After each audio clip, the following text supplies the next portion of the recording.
G'day and welcome to another episode of Spectrum Uncensored. Today I have with me Danica from Brisbane. Thank you for taking the time to chat to me today. Oh, no problems at all. Did you want to tell me a little bit about what you've been diagnosed with and when you were diagnosed? So it was almost around 2 years ago now, I think. I was diagnosed with ADHD. So basically my process was, okay, so at the time I was working in an office, and at the time I pretty much was like, I was struggling to focus during the day, as I do, and instead of actually doing what I actually had to do, I was instead watching YouTube videos on hoarders. And watching that, I'm like, why does that feel so familiar? Like the way that people are explaining, like what they're actually going through and how they actually feel about situations and how they put things in a certain pile and how they handle stuff. Then I'm like, there's obviously something weird here, like the fact that I associate so much to these people, but I'm not necessarily like a hoarder. And then I really started looking into it quite a lot. And then I spoke to my therapist at the time, and then she's like, yeah, okay, let's go through the DSM. I forgot the Yep. word, but DSM-5 criteria, yep. Yep, that's the one.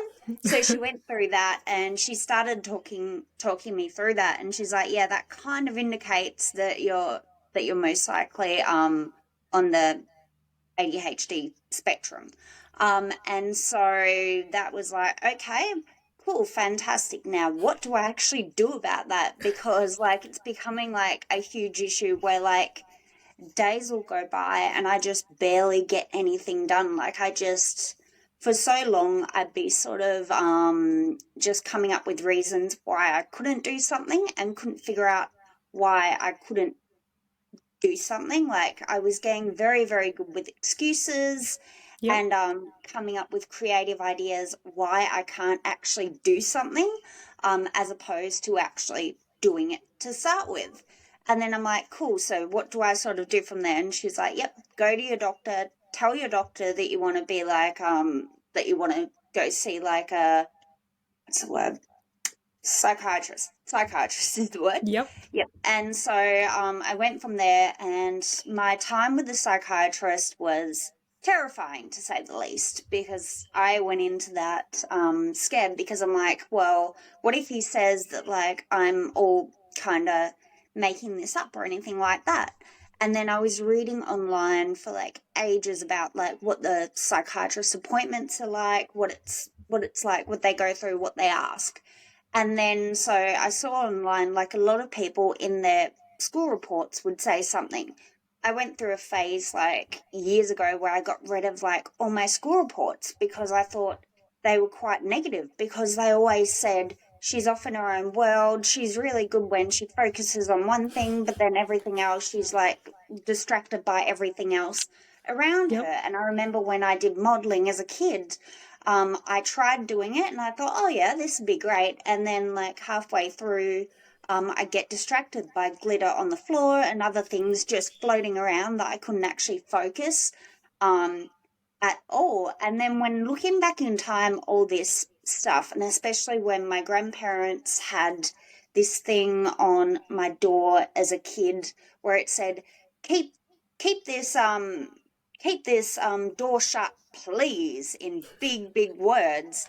And my mind just wasn't there. I was just in a different zone. And then when I was looking back on all of that, like, it made me nervous, but then it also made me feel better, because I'm like, I do still have a few school reports that say that kind of situation. Yep. I do still have like the fact that I went through all this, the fact that I've gone through so much for so long, and I've been trying to just kind of mask and fit in and make everything seem like it makes sense. Then when I got to the point of when I was in the psychiatrist appointment, I was terrified. I was like, he's gonna just say I'm crazy, like I'm making this all up, like you just need to just focus more. And so then I also mentioned the fact that I'm also binge eating as well, like binge eating, binge shopping. That's something that I have a lot of issues with, which also comes under that ADHD blanket as well, which at the time I didn't really realize. But then he was asking me stuff along those lines, and he's like, "Okay, well, I'm gonna try you on Vyvanse because that's something that helps people with binge eating. See how it goes. Come back and see me in like a month or something like that. I can't remember." But basically I went through, and then from pretty much that first time that I took Vyvanse, I'm just like, it just clicks, like everything that I didn't need to make up those excuses. I didn't need to kind of fake it. I didn't need to pretend. I just needed to just do everything and it would just happen. Like it wouldn't need to be like a big brain process to be able to shift one from one part of the brain to the other part of the brain, and then it just kind of worked out from there. And then when I went back and saw him, then he's what was it, late stage diagnosis or adult diagnosis or something like that.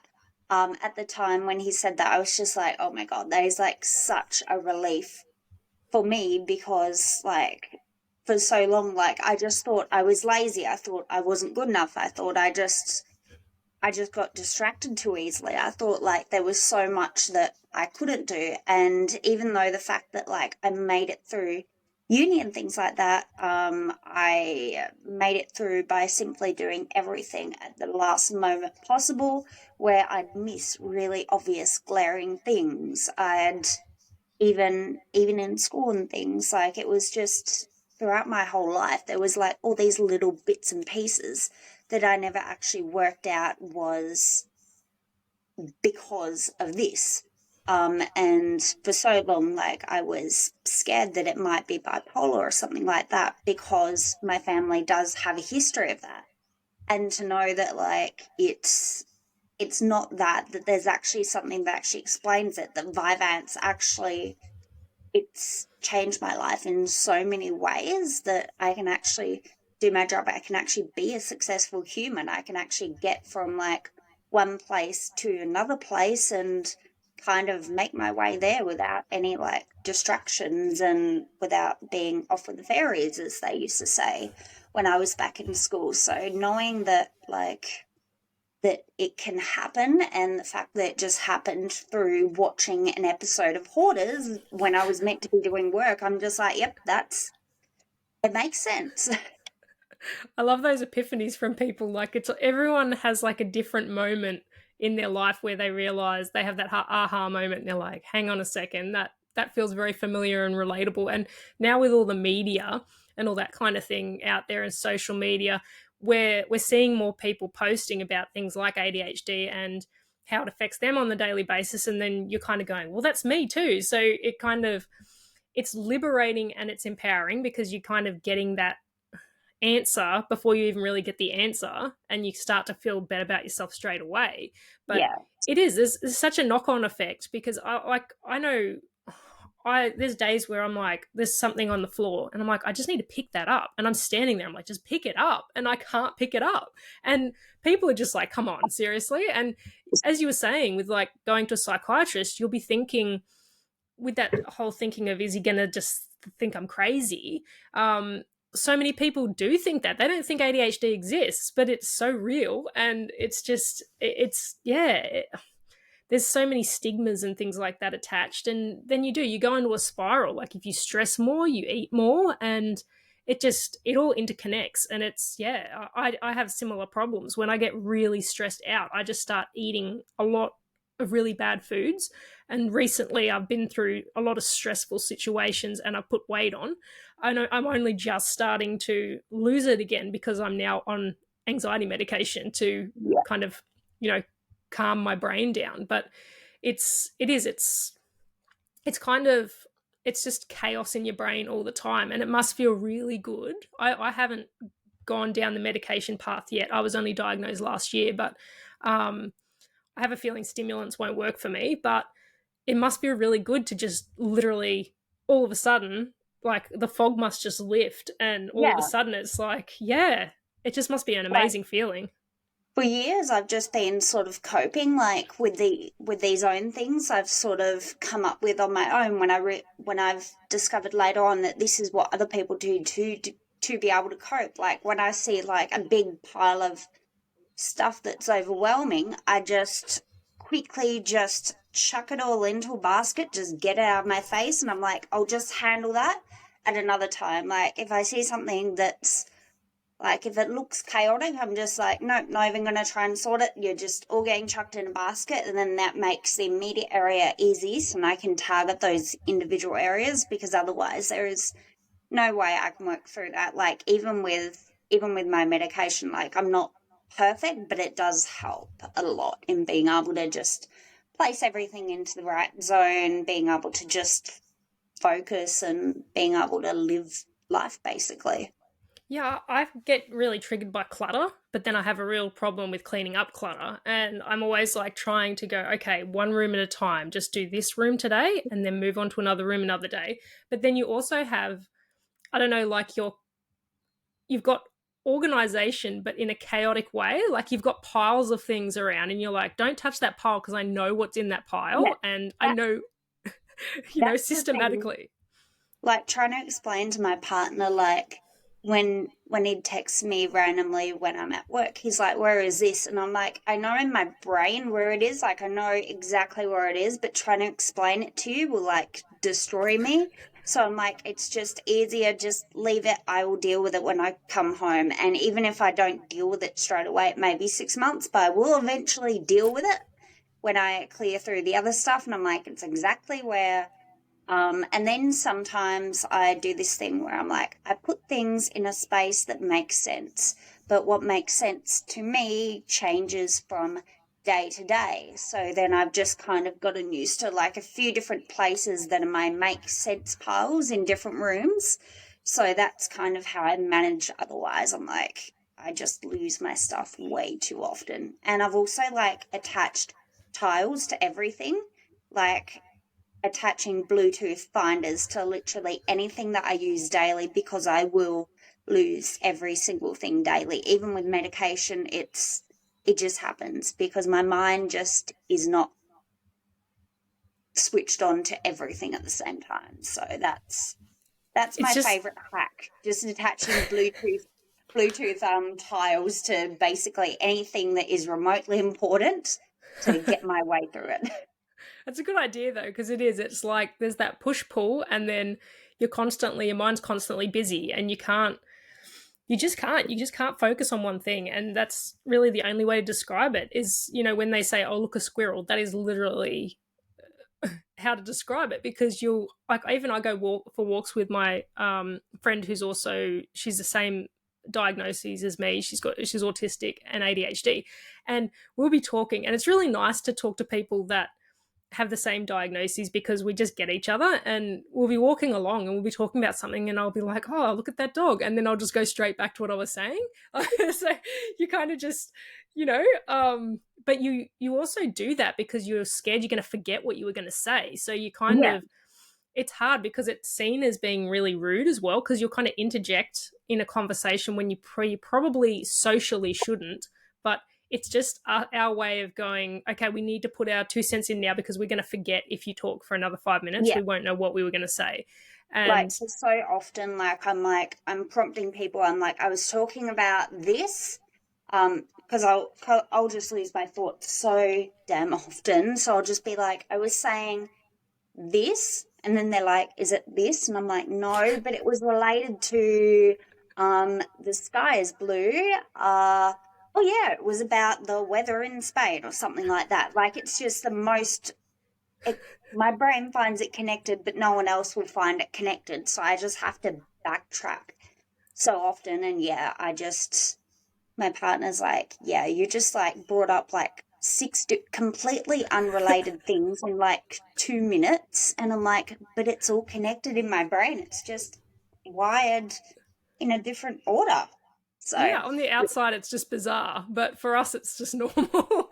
But yeah. I mean, tell me a little bit about your career and how you kind of got to where you are, and what you do within that space.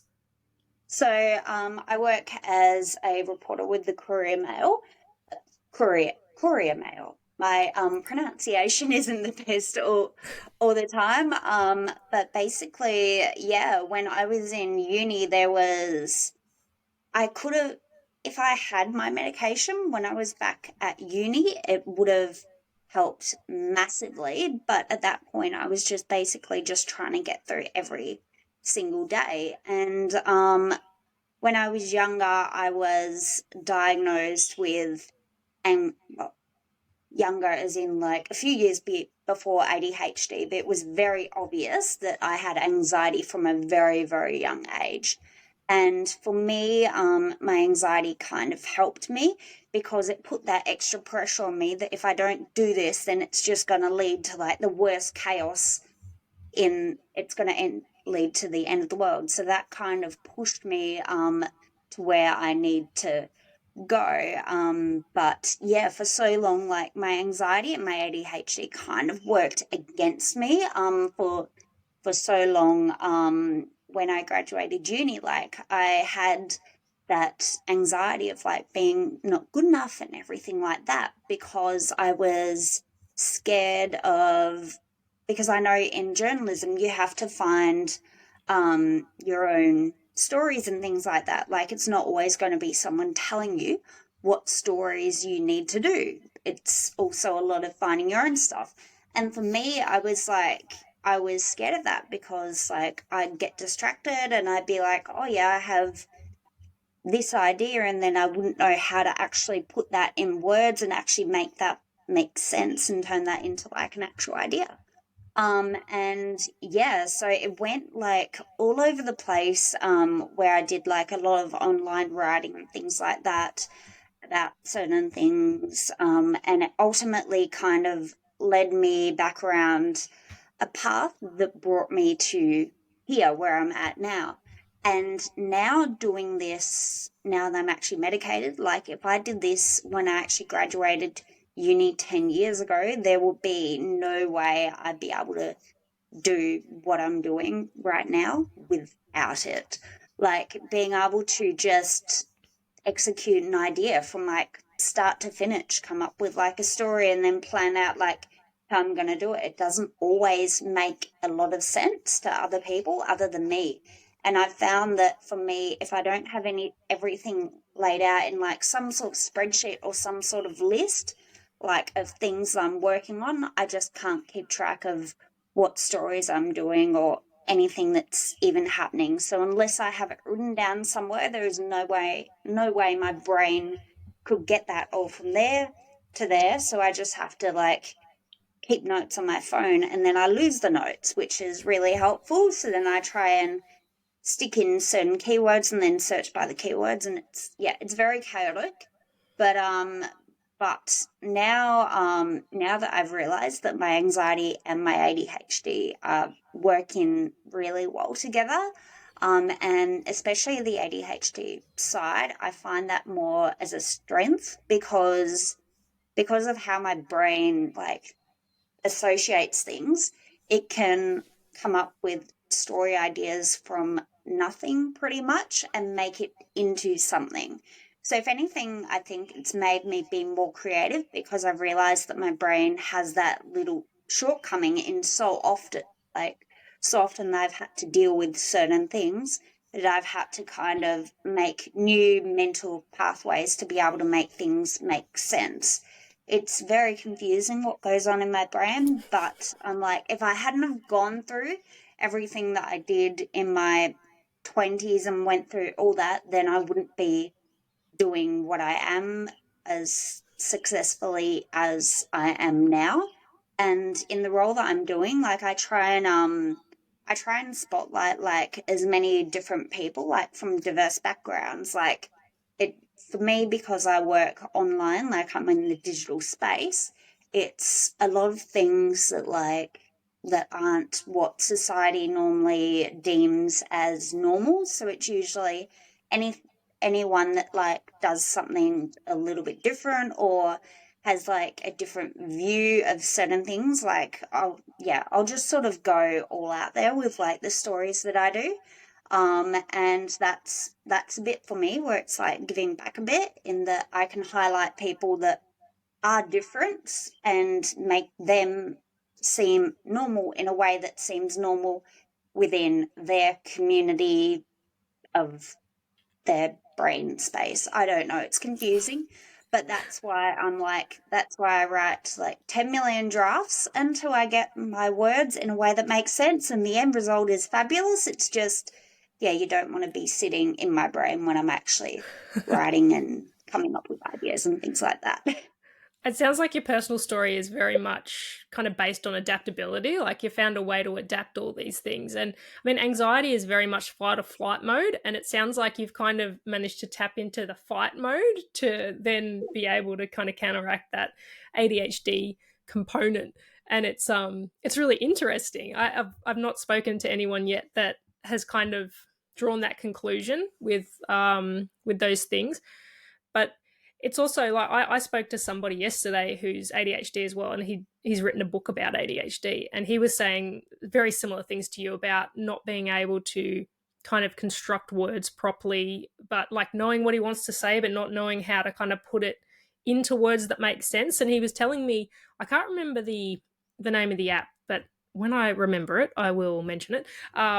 It's yeah, he puts all the words or puts in what he said, or if he's interviewed someone, he puts what they said into it, and then it literally spits it back out in a way that makes sense. I don't know if you use something similar, but I thought that's really interesting that there's things like that out there now. It's an AI platform of some description, Yeah. but it's nice too. Like it sounds like you found a niche with what you do, and being able to kind of, I don't know, when you find out you're neurodivergent, it kind of becomes like this little side passion of yours. Like, I don't know if Yeah. everyone's the same, but I find that, I want to be able to advocate for people and raise awareness where possible and kind of, give people plugs where I can that if they've got a business and they're neurodivergent, like just kind of wanting to really do all I can to uplift that community, because we do it quite tough, and there is a lot of hardships along the way. We make do, but sometimes making do isn't necessarily fantastic. Yeah. You want to be able to live, not just survive. But it's nice to chat to people that have kind of made it and be able to show people that it's possible. It's just kind of trying to find your own way to get to that point, because everyone Yeah. does get to that point at a different, in a different way. That's the thing for me. Like, yeah, it's just pretty much adapting. Like, I do things pretty much in the most backwards way compared to everyone else. Like, I have the only way to manage my finances is I have like 15 different bank accounts, because I'm like, if it's in one pile, there is no way that my brain can work through that and categorize it. I need to physically see it in all those different piles, and I have it all automatic into those piles. And it's like with my emails, if I see all the emails in just one folder, I can't. So as soon as like I get a new email account, I spend like hours and hours setting up email rules, because if I don't, then there is no way that I can actually work through that at all. And it just creates this big cycle of overwhelm and then makes my anxiety worse. And it's so much of a challenge. Like, I know I do things the hard way to start with, but I do a whole lot of productivity hacks basically, but it's not necessarily like stuff that I've found online. It's just for me stuff that I've discovered over the years. It's like, it's the only way that I can handle it, because if I don't, then there is no way that I'm going to get from point A to B and be a functional human and live life. And like, I still feel chaotic in like every way, but I'm just trying to find as many different ways to be able to handle everything and not like completely use my brain. Yeah, waste my brain effectively. And then when I get those weird times of inspiration where I'm inspired, I'm like, that's fantastic. I will achieve those things I need to, and I may not do it for another 6 months, but I will embrace it while it's here, and then just, yeah, I just follow the path basically, that whatever my brain's like, yep, let's do this, I just follow it. Well, there's no magic pill, is there? Like that medication helps, but it doesn't like cure anything. Yeah. You've still got your challenges. And I mean, I can totally relate with what you're saying. I'm a full on email hoarder. Like, I'm just looking right now at my email, and it's sitting at 39,000 unread emails. And that's like, eventually it's just like, I'm just going to burn that one down and start again, because just like, I can't deal with it. For And me, yeah, setting up those rules is like the biggest like thing. And like I'll leave stuff in the inbox until I have time to sort those rules, because if I don't, then I will just mentally hate it next time that it happens again. So I will like make a point to purposely not handle certain things, and then if things are in a certain folder and like I've deemed them as irrelevant, they go into a particular email address from a particular company or whatever, I'm just like, yep, Michael is red. I'm like, I know that I'm safe because I've set up those rules to be able to help me, because otherwise I cannot deal with my emails, and especially in my role where emails are like a lifeblood, where you communicate with people so often. That's the only way that I can actually deal with it. And same with Messenger. Like, I will archive conversations straight away. Like, as soon as I'm done doing that certain thing, but then I'll make a note in my notepad of who I've been talking to for so and so, for what story and things like that. Because if I don't archive, seeing that big list of people is just too much of an overwhelm. Things need to be as simple and as small as possible in little bite-sized packages of things to be able to handle things. Because if they're not simple, if they're not like small, then there is no way I can handle it. And even with Vyvanse, like, for example, when it takes me about an hour and a half for Vyvanse to kick in, and I know when it's kicked in because I suddenly like, it just makes sense to me. It's like, I have messages to respond to. I know how to respond to them. It's like this gear in my brain is kicked in, and I know how to achieve those tasks that I wasn't able to achieve the day before. And like it does increase my heart rate, which makes sense because it's like that trigger. But for me, I'm like, there's so much that it helps with. It just helps me handle like daily conversations and being a human being, and especially in my role where it's very much about human connections and things like that. That's why having Vyvanse does help, because it just makes me able to handle conversations with more than one person. Because before that, I was notoriously the worst person at messaging people. Like I tried. I really, really tried. But for me, when I don't have too much else on that I need to immediately tackle, and when that Vyvanse kicks in, that's the perfect spot where, like, a lot of my friends and family will suddenly see messages from me where they haven't seen it for days. But that's when my brain's like, this is a space that I can handle. And then I tick through those tasks. I message those people, and then I archive the chat because I'm like, cool, that's done. That's good. I've communicated what I need to communicate. My brain switched on that part. Because sometimes it feels like a button in my head that Vyvanse just presses and it works. And it's really good, but then it kind of comes unraveled when people respond straight away, and then I've archived or I've gotten distracted, and it's not 100% perfect, but that's the way that I handle those little overwhelming tasks, by literally archiving, compartmentalizing, just whenever that level kicks in with my brain and my brain is able to process things, that's when I go through, I archive things I've responded to. And there's things from even like 6 months ago where it will still be in my pile. If it's archived, I'm like, cool, I'm done. I've dealt with it. It's done. But then if there's things from 6 months ago where I'll randomly respond to it and the person's going to be like, what, why are you responding now?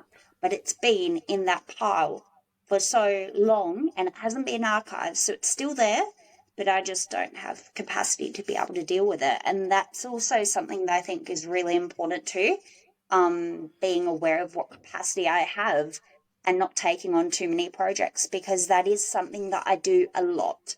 Because when the inspiration strikes, well, it's crazy because it's like it's Vyvanse is like effectively the inspiration, but it's like it's just that piece of me that's switching on my brain to make it work. Because when that works, I have like so many ideas, and it's just a matter of trying to sort through those ideas and make it work. And I've totally lost where my brain was at. I was at a really good point like 2 seconds ago, and I've lost it, but it will come back at some point. Probably not today, but someday it will be back. But yes, as I was saying, that's my I don't even know where I started that monologue. That's all right. I mean, it sounds like your brain can always ask the questions, but it can't answer the questions without the Vyvanse. So Yeah. it kind of, once you have the Vyvanse, the answers kick in and then everything just makes sense. And I can definitely relate with the project thing. Like, when I get hyper focused, all of a sudden I want to do all the things, but then I have to keep reminding myself, slow down, you're going to burn yourself out. That's too much. And it sounds like you need to write an article on ADHD hacks. Have you done that? Or I actually haven't, but I genuinely should. Like, not you even really kidding. should. But you message me that before, because I will forget it. You need to, yeah, message me that because otherwise I will forget it. But that is Yeah. genuinely something that can help the community. Yeah. That even product, like not necessarily ADHD life hacks, because I don't want to diagnose people that aren't actually diagnosed and haven't actually spoken to professionals and talked through their issues. But even productivity life hacks, even things like that, those little sparks may actually hit for them. That's actually a really great idea and a fantastic article idea. I love it. I need to do that. That will make Brisbane's life easier because I have got this down to an art, I swear, with my digital productivity. Well, I think like if you're saying, "Oh, I'm ADHD," and you might be too, if these productivity hacks help you, Yeah. it may be enough to kind of spark that. You know, like you had that epiphany with the hoarders videos. The person I spoke to yesterday had an epiphany when a 7-year-old asked him a question. He was like, "Oh my god!" So yeah, I mean, what advice would you give to somebody who suspects they might have ADHD as an example, but they're not diagnosed? Yeah, just go see a doctor and ask to see a psychiatrist or speak to your therapist. Ask them to see the DSM-5. I know it sounds really crazy, but also on Reddit there's this thing called ADHD memes, and I know it sounds weird to go through that, but a lot of the stuff I do directly associate to, and I have actually gone on to the other ones like autism memes and OCD memes and stuff like that. And I don't actually like, I maybe like associate with one or two of those things, but not to the point where when I see the ADHD meme subreddit, for example, I can actually strongly associate with a lot of them. And then when I read through the comments, I'm like, hey, there's some actual like great ideas to actually help work through life. So I mean, it's not necessarily a diagnosis, but it also helps your brain make sense that if you go to, for example, a whole bunch of ADHD memes and you maybe like associate with maybe 1, 2, 3, or 4, something like that, where it's not like the majority, you're like, hey, then it's probably not necessarily full blown ADHD like it is a spectrum. And that's what I was told as well, which I didn't really expect, that I have some autistic traits where I was like, okay, fabulous. I wasn't expecting that when I came to talk about ADHD, but good to know. But it's the fact that, yeah, if you can associate with like a lot of those things that it does say online, and I don't recommend going into TikTok because that will create an algorithm that's just going to show the same things. It's just going to be like a self-fulfilling prophecy, and it's not good for your brain, not good for the algorithm. So Reddit, for example, like if you go on the specific subreddits like ADHD memes, look through them.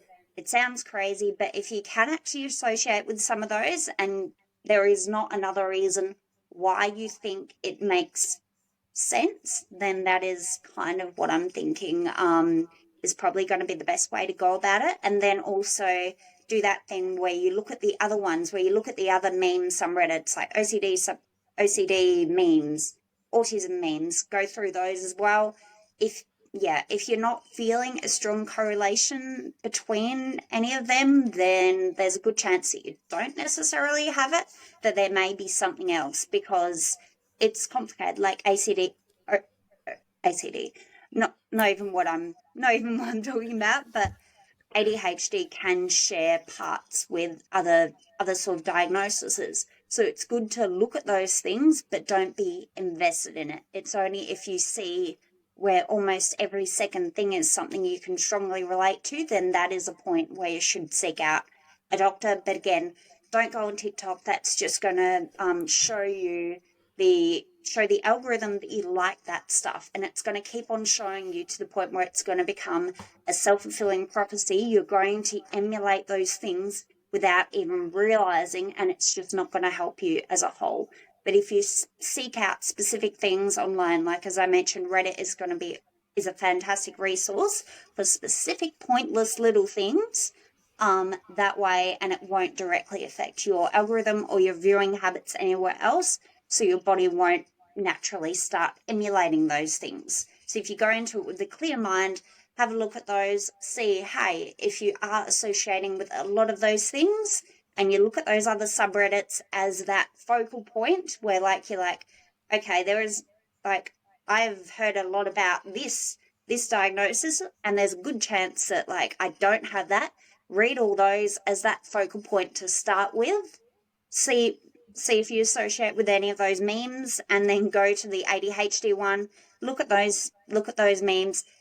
Use that. So it's like kind of like a scientific sort of factor where you go to that neutral one, check that to get your base level, and then go look at those ADHD memes. See if you relate to anything at all.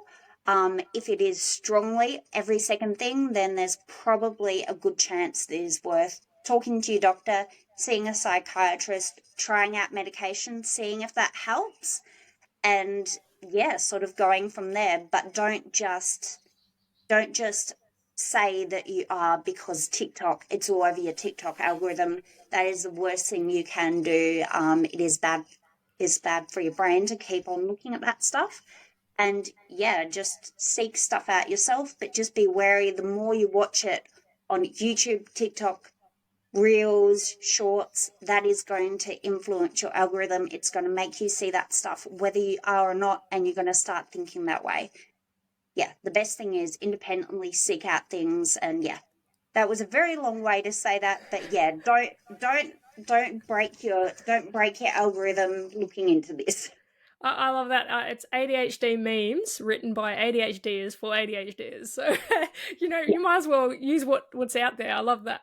Thank you so much for your time today. It's been amazing to chat to you. And you've got, so much wisdom when it comes to this stuff. So I look forward to that next article. Awesome. Thank you for the idea. I really appreciate that, because I love ideas like that where I can just work through when I have spare time. It's fantastic. Thank you so much. It's been great talking to you. I know I talk a lot. I know I've talked pretty much the whole time, but I'm like, that is what I do. I talk a lot, and there is sometimes really great gems that come out of there. Exactly. Thank you again, and I'm sure we can do a follow-up interview at some stage. Thank you. It's good chatting to you. Have a great one. You too.